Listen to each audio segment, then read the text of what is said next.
Hey, Kat. Oh no. Yeah, the tables have turned. Okay, so I got a question for you.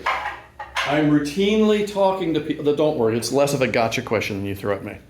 I'm routinely talking to people, get you all focused up, who are having wrist problems. Oh. And oh boy, do you have wrist problems. I sure do, Russ. So tell us about that. So, wow, I did not expect this before I've had my coffee. Now I feel your pain and I will never do another Hey Russ ever again.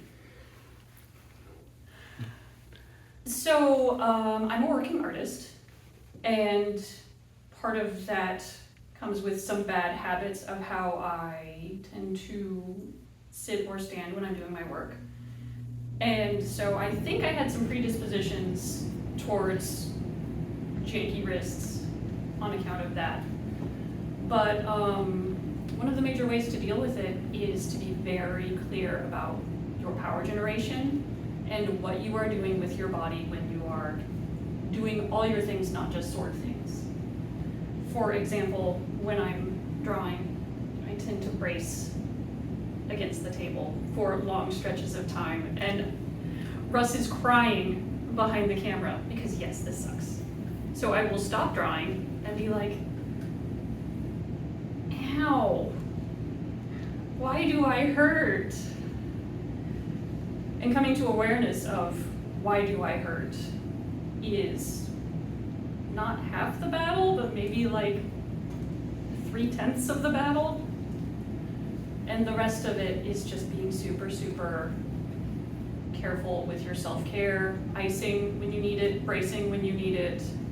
And when you are fencing, be super, super intentional about how you're using your body.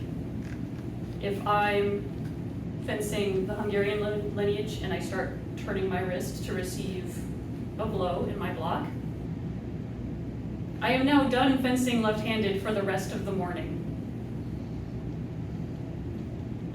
If I'm fencing Radaeli and I'm turning my wrist, I don't know if you can see it, for my parry of Preem, I am now done fencing with my right hand for the rest of the evening. So training very proper form, very proper mechanics is super important. In the words of one of the scariest people I know, good form is for weaklings and people whose joints work.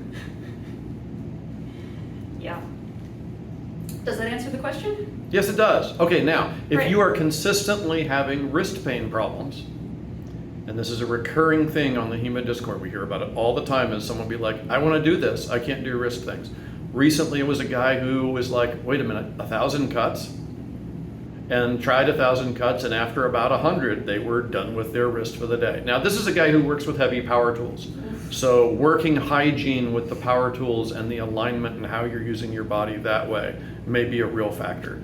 Indeed. But as someone who deals with that on the regular, how do you control for, oh, I want to do this thing and I have to wrist manage myself? When I am practicing at home, because I do my cuts, I find it actually very helpful for my wrists to make the big, big practice cuts and have my wrist be as, I think of it as transparent. I don't want to be feeling my wrist at all. I want it to be like a ghost wrist that just allows the force to transfer through it. And I find that helps loosen my shoulders up to better support the activities and lets my wrist chill out. So that's a thing. And mindfulness in the rest of your day is what's going to save you, because fencing is 10% of your activities. You've got to take care of the other 90% as well. And, if you're power tooling and hurting yourself, or computer using and hurting I should not do that. That's something to be mindful of and make new habits. And yes, that's a challenge, and you're going to have to individually plan out how that works for you, but it's super important. because you get one body. Cool. Thank you. We've got more videos and content coming, so if you liked what you saw and it was useful for you, please stab the like button, /subscribe, and punch the little bell icon so that you're notified immediately when new content comes available. Thanks, and go do the thing.